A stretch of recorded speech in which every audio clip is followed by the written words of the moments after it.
अमेठी जिले को एक नई पहचान देने को लेकर कृषि वैज्ञानिक पंडित इंदु कुमार पाठक ने कमर कस ली है। कृषि वैज्ञानिक पंडित इंदु कुमार पाठक ने क्षेत्र के 1.25 लाख लोगों को फलदार वृक्ष वितरण करने का संकल्प लिया। हरी भरी अमेठी के संकल्प के साथ अमेठी जिले में फलदार वृक्ष लगवाने की मुहिम छेड़ दी है। कृषि वैज्ञानिक इंदु कुमार पाठक ने आज से जिले भर में 1.25 1.25 लाख फलदार वृक्ष लोगों के बीच वितरण करने का कार्य शुरू कर दिया। पाठक जी ने संकल्प लिया हमारी अमेठी हरी भरी दिखे और लोगों की आमदनी भी बढ़े, जिसको लेकर उन्होंने आज शुरुआत भी कर दिया। लोगों को फलदार वृक्ष देकर लोगों का उत्साहवर्धन करने का कार्य भी शुरू कर दिया।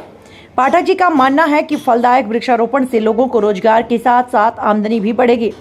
कार्यक्रम की शुरुआत पूर्व केंद्रीय मंत्री व राज्यसभा सांसद संजय सिंह ने वृक्षारोपण कर शुरू कर दिया। पूर्व केंद्रीय मंत्री संजय सिंह ने कहा, फलदार वृक्षारोपण से पर्यावरण के साथ लोगों की आमदनी बढ़ेगी और लोगों को रोजगार भी मिलेगा। अरविंद और महाराज जी आज यहाँ पर आए हैं, किस प्रकार का कार्यक्रम है और इसे जो है क्या संदेश है? सबसे पहले तो इंदु कुमार पाठक जी का मैं आभारी हूँ कि उन्होंने वृक्षारोपण जो कि प्रकृति की रक्षा के लिए अहम है, बहुत ही अहम है और आज ही नहीं तब तक अहम रहेगा जब तक प्राकृतिक बैलेंस न हो जाए। दूसरी बात, आज जो वृक्षों का क्षरण हो रहा है, वृक्षों का कमी हो रही है, वो बहुत चिंता की भी बात है।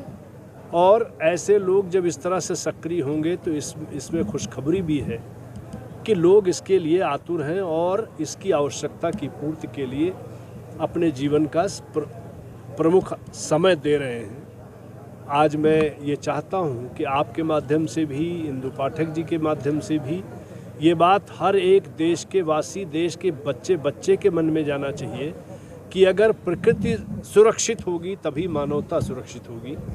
ये आवश्यकता सबके मन में घर कर जानी चाहिए। ऐसे कार्यक्रम आगे भी होते रहेंगे। मैं इंदु पाठक जी के संपर्क में रहूंगा और मैं चाहूँगा कि इसका विस्तार अमेठी में ही न हो बल्कि अमेठी के माध्यम से और भी दूर दूर तक इसका विस्तार हो सके। इसलिए कि अभी ये ऊँट के मुंह में जीरा है। जो आवश्यकता है प्रकृति रक्षा में, उसके लिए 1 लाख 1.25 लाख करोड़ 2 करोड़ भी पेड़ कम होंगे। ये किसी न किसी तरह से इस कार्यक्रम का विस्तार हो और ये कार्यक्रम तभी सफल होंगे, तभी कार्यक्रम में हो सकेंगे जब इस देश के हर एक बच्चे को, बुजुर्ग को, नौजवान को इसकी आवश्यकता को महसूस कर ले। पाठक जी, आपने कोई संकल्प लिया है, किस प्रकार का संकल्प है और ये कैसे आप संकल्प पूरा करेंगे? दरअसल मेरे बहुत दिन से चूँकि मैं कृषि वैज्ञानिक हूँ तो मन में एक चीज़ कचोटती थी कि अमेठी के लिए क्या किया जाए। और फिर चारों तरफ भ्रमण करने के बाद मुझे ये समझ में आया कि अमेठी में अगर जैसे धान गेहूं की खेती होती है, धान गेहूं में आज के समय में उतना नहीं पैदावार होती जितना लागत लग रही है। हमने 3 साल पहले, हमारे रमेश पांडे जी हैं, उनके यहाँ हमने 1100 वृक्ष थाई अमरूद के लगवाए और आज तीसरे साल वो 3.5 लाख का उनका इस साल जो है वो ऑक्शन हुआ है 3 साल में।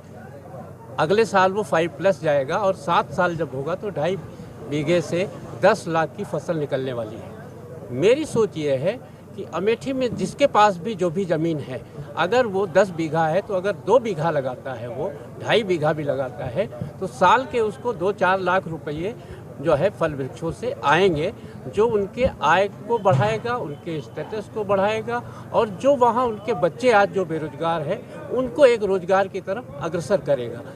ये सोच ले करके मैंने अभी ये प्रण लिया है कि हम पूरी अमेठी के एक गांव जाएंगे और हर गांव में एक वृक्ष लगा करके उस गांव के सभी लोगों को जागरूक करने का एक प्रयास करेंगे।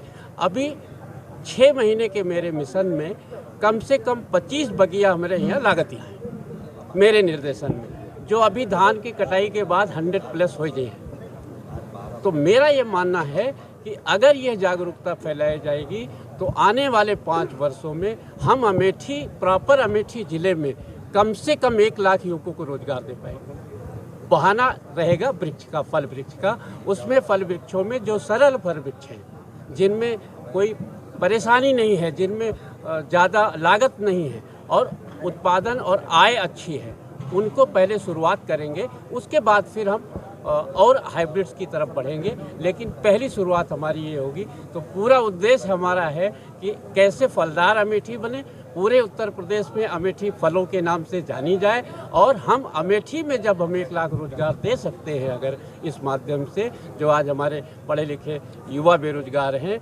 और अभी इस मिशन में युवाओं की सहभागिता 100% पाई जा रही है, उनमें बड़ा जोश है काम करने का, और वही बी किए हुए जो लड़का है उसने ये काम किया, उससे हमको भी प्रेरणा मिली और आगे बढ़ने का हमको भी हिम्मत आई है। सरकार प्रतिवर्ष करोड़ों जो है पौधरोपित कराती है, लेकिन कहीं ना कहीं वो जो है सुरक्षा संरक्षण के अभाव में जो है खराब हो जाते हैं। ऐसे में जो आप ये पौधरोपण का संकल्प रखे हैं 1.25 लाख का, इनको सुरक्षित कैसे करेंगे, क्या आपका खाका है? इनकी सुरक्षा के लिए यही रहेगा कि हम बहुत बड़े पैमाने पे किसी को लगाने को नहीं कह रहे हैं, जितना वो सुरक्षित रख सकते हैं वहाँ से वो शुरुआत करें, और जब उनको आय प्राप्त होगी तो ऑटोमेटिक वो अपने आप आगे बढ़ाते जाएंगे, ऐसा मेरा सोचना है। और इसमें ये सोच करके हमने महाराज से निवेदन किया था, आप हमारे निवेदन पे यहाँ पधारे हैं और हम सबको आशीर्वाद दिया है। और हमको इन फलदार वृक्षों में कौन कौन से वृक्ष होंगे?